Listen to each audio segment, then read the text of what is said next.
भाई को भाई से जुदा करवा रहे हैं। पहले आपने कश्मीरी पंडित और कश्मीरी मुसलमान को किया और तबाही और बर्बादी पे पूरे देश को सामने खड़ा कर दिया। आज आप गुजर और बकरवाल को कर रहे हैं, गुजर और पहाड़ी को कर रहे हैं। ये चीज एक ही घर को पहले तो रीजन्स को खत्म कर दिया, हिंदू और मुसलमान को सेपरेट कर दिया। आज कोशिश कर रहे हैं आप एक ही घर में जो दो आदमी बस रहे हैं उनको तोड़ने की कोशिश कर रहे हैं। सब ये जानना चाहूंगी, आपने देखा कि पहाड़ी वर्सेस गुजर जो है एक बार दोबारा से पनप गया। आपको नहीं लगता कि जम्मू कश्मीर के मुस्लिमों के लिए एक गहरी खाई है जिसमें वो आपस में लड़ते जा रहे हैं? देखिए, जहां तक रिजर्वेशन का ताल्लुक है वो हर किसी का हक है, मगर जिस तरीके से आप ये कार्रवाई कर रहे हैं, आप एक भाई को भाई से जुदा करवा रहे हैं। पहले आपने कश्मीरी पंडित और कश्मीरी मुसलमान को किया और तबाही और बर्बादी पे पूरे देश को सामने खड़ा कर दिया। आज आप गुजर और बकरवाल को कर रहे हैं, गुजर और पहाड़ी को कर रहे हैं। ये चीज एक ही घर को पहले तो रीजन्स को खत्म कर दिया, हिंदू और मुसलमान को सेपरेट कर दिया। आज कोशिश कर रहे हैं आप एक ही घर में जो दो आदमी बस रहे हैं उनको तोड़ने की कोशिश कर रहे हैं। That's not done.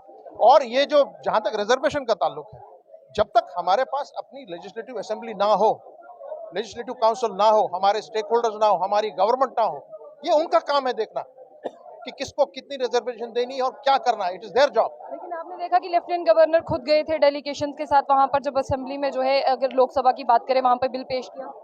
That is not fair, that is not constitutional, unconstitutional. That is unconstitutional. Lieutenant Governor is a temporary transitory affair.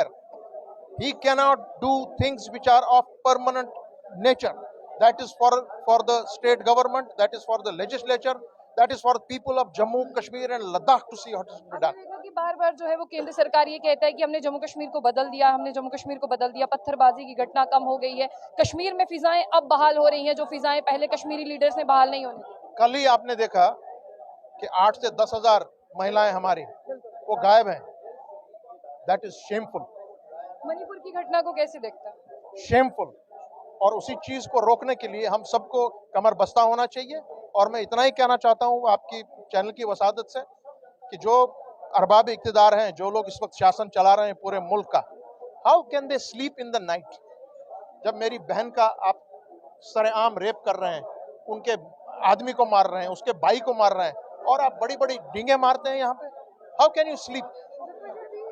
अभी आपने देखा कि इंडिया जो है वो यूनाइट हो रहा है, इंडिया अलायंस वर्सेस बीजेपी चल रहा है। आपको क्या लगता है कि इसमें इंडिया अलायंस को होना कितना जरूरी था और यूनाइट होना कितना जरूरी? बहुत जरूरी है। 2024 India will see BJP is out of power. अभी जिस तरह से आपने देखा कि आज द वे फॉरवर्ड का मतलब ये कितना जरूरी था कि आज ये जम्मू में हो जाता, और इससे आपको लगता है कि बीजेपी पर कोई गहरा असर पड़ने वाला? जबरदस्त। जम्मू कश्मीर आज यहाँ पे ऑलमोस्ट ऑल पॉलिटिकल पार्टीज थी minus the BJP. That is the answer.